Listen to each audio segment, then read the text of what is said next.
जी students, अब हम next question discuss कर रहे हैं। Question number 3, in which quadrant are the terminal arm of the angle lies when.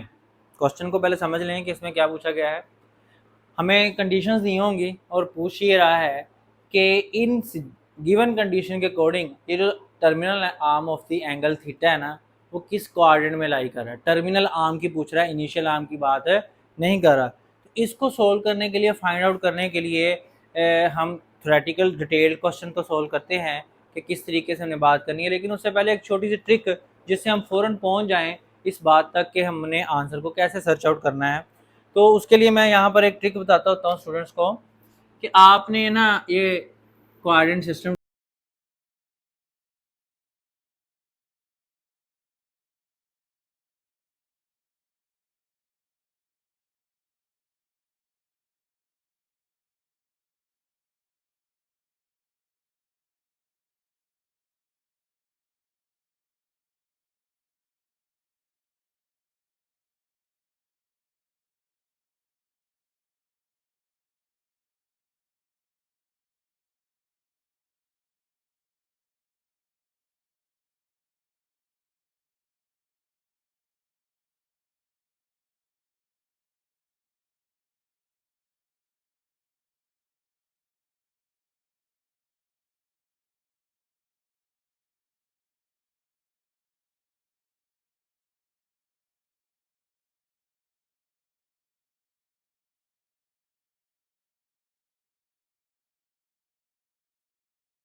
Positive.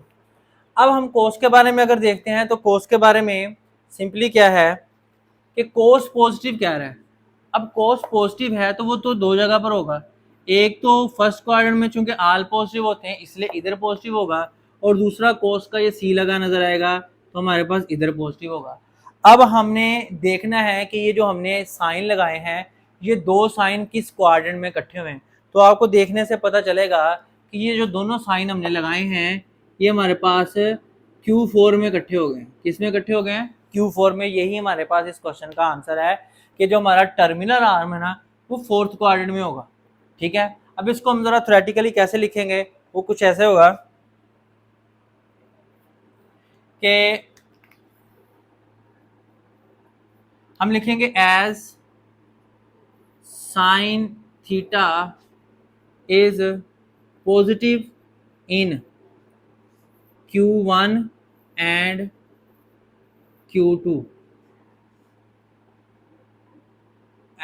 और cos theta के बारे में बात करें तो cos theta is negative in Q sorry हम यहाँ पर बात करें साइन थीटा नेगेटिव होने की, तो sign theta is negative in Q3 and Q4 and cos theta is positive की बात करें तो cos theta is positive in Q1 and Q4। तो आप क्लियरली देख सकेंगे कि जब हम स्टेटमेंट के अकॉर्डिंग भी लिखेंगे, अब स्टेटमेंट आज बच्चों को याद नहीं रहती, फोरल माइंड काम नहीं करता कि हमने किस क्वाड्रेंट में कौन से फंक्शन का बिहेवियर कैसा था। तो आप सिंपली सबसे पहले ये ड्रॉ किया करें, आपको फौरन याद आ जाएगा आफ्टर स्कूल टू कॉलेज से कि कौन सा ट्रिग्नोमेट्रिक फंक्शन कहाँ पर पॉजिटिव है कहाँ पर नेगेटिव है। अब यहाँ से देखने से पता चला कि हमारे पास जो कॉमन रीजन आया है दोनों का Q3 और Q4 सॉरी Q1 Q3 की बात और Q1 की, ये दोनों अलग अलग क्वाड्रेंट है। कॉमन रीजन क्या है हमारे पास, यहाँ से Q4 और यहाँ से जो उसने हमें आंसर दिया वही आंसर हमें यहाँ से मिल गया। तो हम यहाँ पर स्टेटमेंट लिखेंगे कि hence terminal arm of the angle lies in Q4। तो हमें ये आंसर मिल गया। एक क्वेश्चन इसी तरह से और डिस्कस करते हैं, आपको और भी क्लियर हो जाएगा। मैं इसका सेकंड पार्ट ले लेता हूँ, सेकंड के बजाय फोर्थ पार्ट ले लेते हैं। फोर्थ पार्ट में लिखा हुआ है जी सीकेंड थीटा लेस देन 0 और cosecant sine theta also less than 0, ये दोनों ही नेगेटिव हैं, तो कोई परेशान होने की ज़रूरत नहीं है। हम फिर इसी की हेल्प लेंगे, ये चूंकि पहले वाले का था इसको हम रिमूव कर देते हैं। अब हम देखते हैं कि हमें ये क्या बताता है।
इन Q3 एंड Q4, तो अब हमें सिमिलरली यहाँ से भी इनका कॉमन रीजन क्या नज़र आ गया, इधर से भी Q3, इधर से भी Q3, तो हम रिजल्ट लिख सकते हैं कि hence terminal arm of angle is lies in angle lies in Q3, तो ये हमारे पास रिजल्ट आ जाएगा। सिमिलरली इसी पैटर्न पर आप बाकी क्वेश्चंस भी सॉल्व कर सकते हैं। जी हम क्वेश्चन नंबर 4 की तरफ मूव करते हैं। यहाँ से हमारे पास क्वेश्चन शुरू हो रहे हैं थोड़े से लॉन्ग स्टेटमेंट वाले और लॉन्ग सॉल्यूशन वाले। Find the values of remaining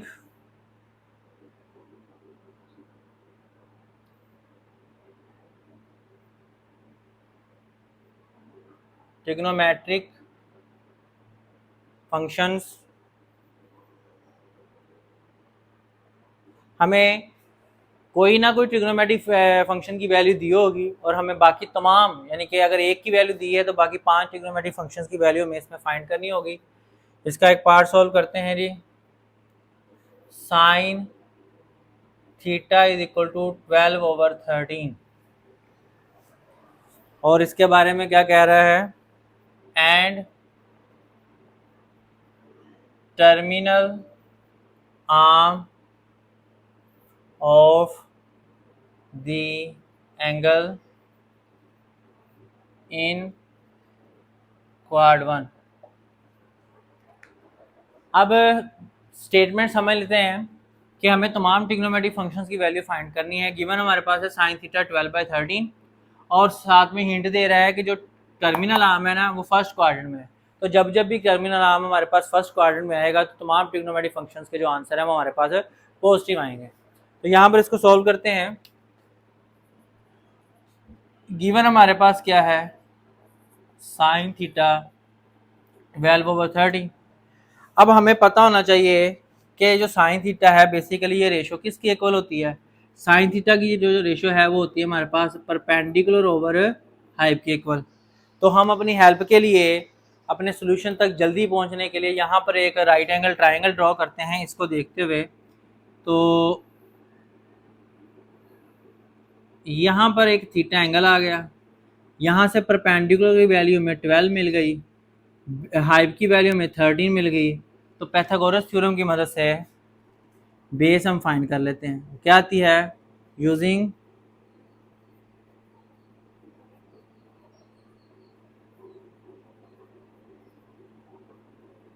Pythagoras theorem को जब यूज करेंगे तो हमारे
वैल्यू गिवन है तो इसका रेसिप्रोकल तो हम फ़ौरन निकाल सकते हैं। Cosecant theta is equal to, reciprocal करेंगे तो वैल्यूज को रिवर्स कर देते हैं, 13/12, एक ये वैल्यू हमारे पास आ गई। ठीक है, उसके बाद अब हमें फ्रॉम फिगर का यूज़ करेंगे। अब कोस की वैल्यू कैसे निकालेंगे? कोस थीटा हमारे पास होता है बेस ओवर हाइप, और बेस हमारे पास क्या है 5i, और हाइप हमारे पास क्या है 13 है। कोस की वैल्यू आ गई। जैसे हमारे पास कोस की वैल्यू आई है, हम इसके रेसिप्रोकल की मदद से सीकेंट थीटा की वैल्यू निकाल सकते हैं। वो क्या आ जाएगा 13/5। ठीक है, सिमिलरली हम यहाँ से tan और कोड की वैल्यू कैसे निकालेंगे? यहाँ पर अगेन लिखेंगे फ्रॉम फिगर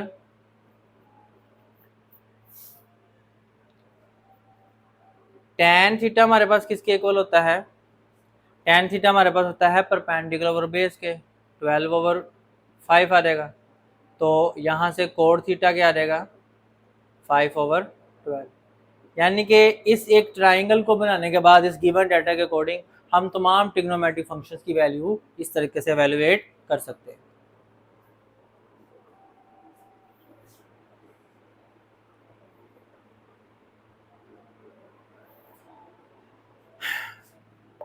यहाँ पर हम इसी पैटर्न का एक और क्वेश्चन सॉल्व कर लेते हैं।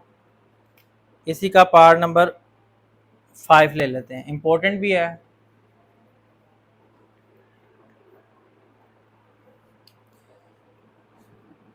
Sign theta is equal to -1/√12,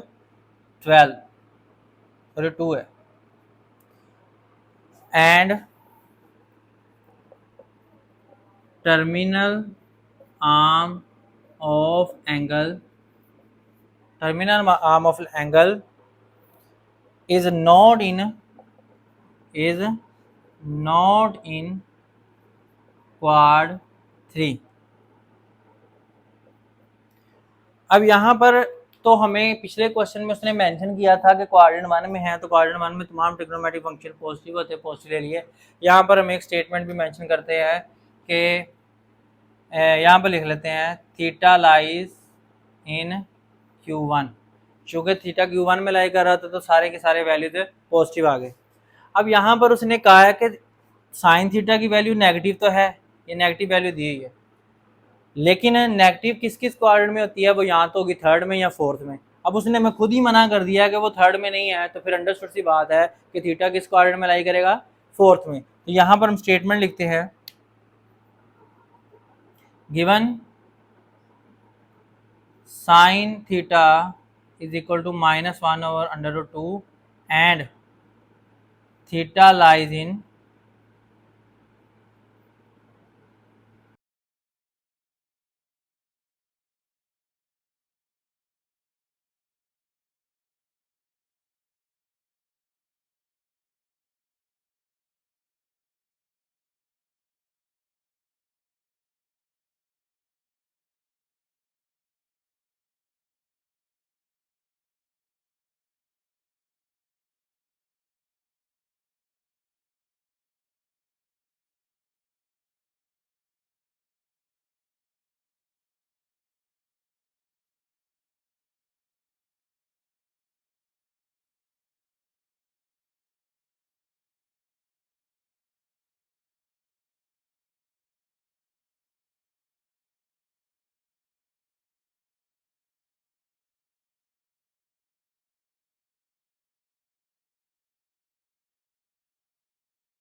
one आ जाएगा।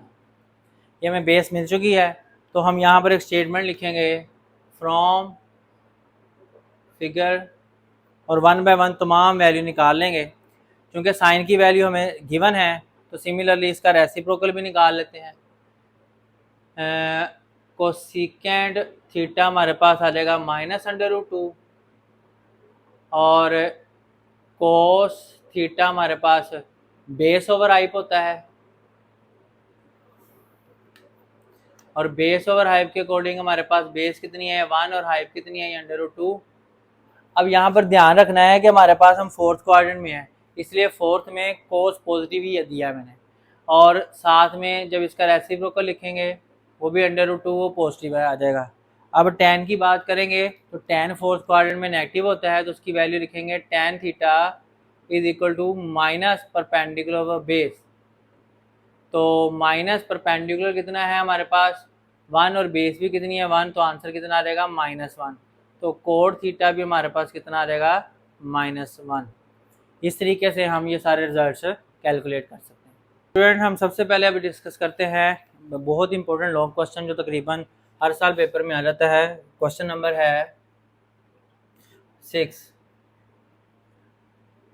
स्टेटमेंट है if cosecant theta is equal to m square plus 1/2m and m greater than 0 and theta lies in π/2 to 0। इस स्टेटमेंट का मतलब है कि थीटा हमारा 0 से π/2 के दरमियान मतलब फर्स्ट क्वाड्रेंट में है। इसको हम Q1 भी मेंशन कर सकते हैं। ठीक है, हमें करना क्या है, find the values of the remaining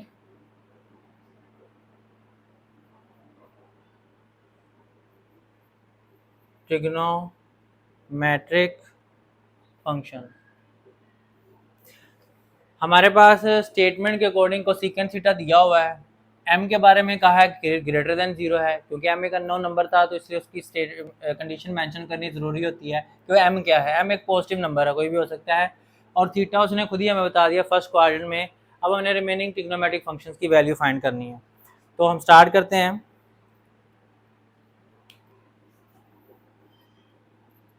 given हमारे पास क्या है, cosecant theta is equal to m square plus 1/2m and theta lies in Q1। ये बड़ी इंपॉर्टेंट चीज़ है, इसी की मदद से हमें ट्रिग्नोमेट्रिक फंक्शन के साइन सेलेक्ट करने के पता चलता है। अब हमारे पास कोसेकेंट थीटा है तो सिमिलरली साइन थीटा वैसे फ़ौरन निकाल लें, वो आ जाएगा रेसिप्रोकल लेने से 2m/m स्क्वायर प्लस 1, क्योंकि कोसेकेंट का रेसिप्रोकल साइन, तो रेसिप्रोकल की वैल्यू आ गई। अब यहाँ से हम सिमिलरली ट्राइंगल बना लेते हैं। थीटा हमारे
तो कोड थीटा भी इसी तरीके से निकाल लेंगे हम, वो आ जाएगा हमारे पास m स्क्वायर माइनस 1/2m।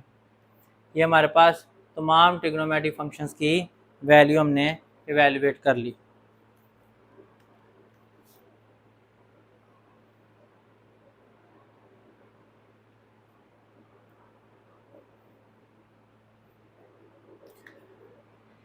इसी से रिलेटेड एक और क्वेश्चन सॉल्व करते हैं। क्वेश्चन नंबर है 7 और 8 सिमिलर है, हम क्वेश्चन नंबर 7 डिस्कस कर लेते हैं।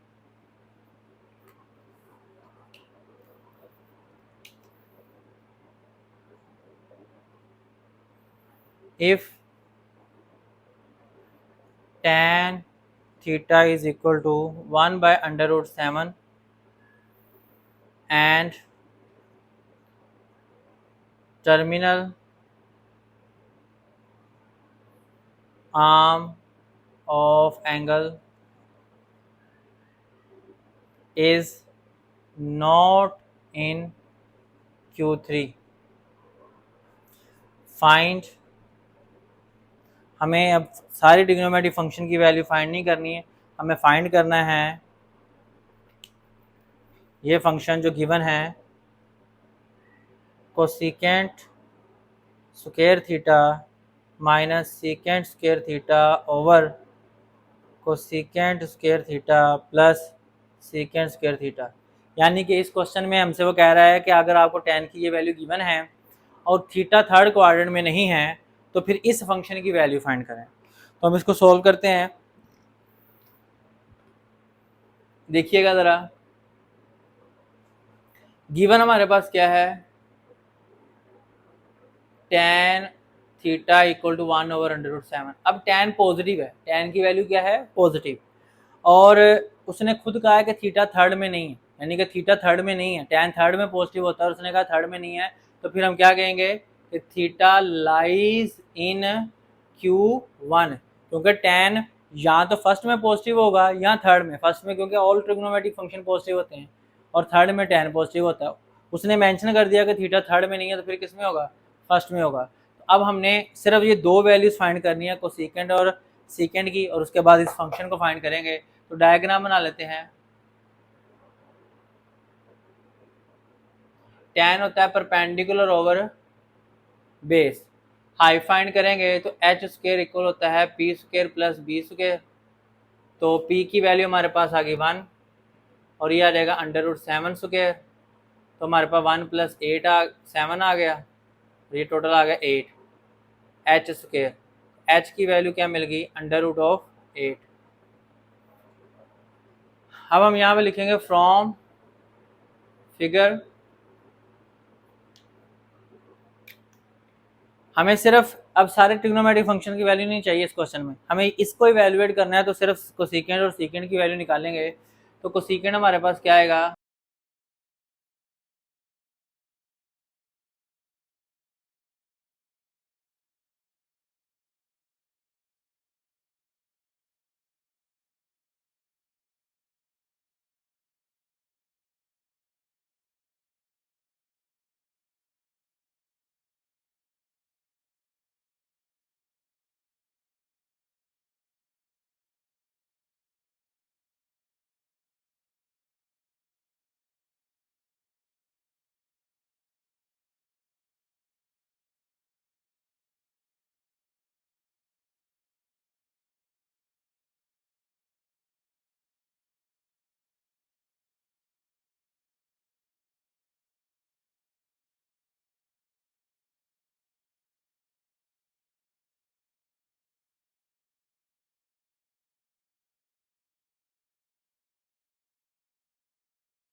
वैल्यू आई √8 और ऊपर स्क्वायर आ गया, और माइनस के बाद सेकेंड की वैल्यू आई हमारे पास √8 ओवर √7 स्क्वायर, और इसी तरह √8 प्लस √8 ओवर √7 स्क्वायर। ये वैल्यू मेंशन हो गई। इसका रिजल्ट निकालते हैं। ये स्क्वायर अंडर से कैंसिल हो जाएगा, 8 - 8 ओवर 7, 8 + 8 ओवर 7। तो ये हमारे पास आ जाएगा 56 - 8 ओवर 7, और नीचे आ जाएगा 56 + 8/7। 7 7 से कैंसिल आउट हो जाएगा, और हमारे पास रिजल्ट क्या आ जाएगा, 48, और नीचे आ जाएगा हमारे पास 64। इसको मज़ीद सिंप्लीफाई करेंगे और ये 2 3 2 4, तो आंसर हमारे पास 3/4 आ जाएगा।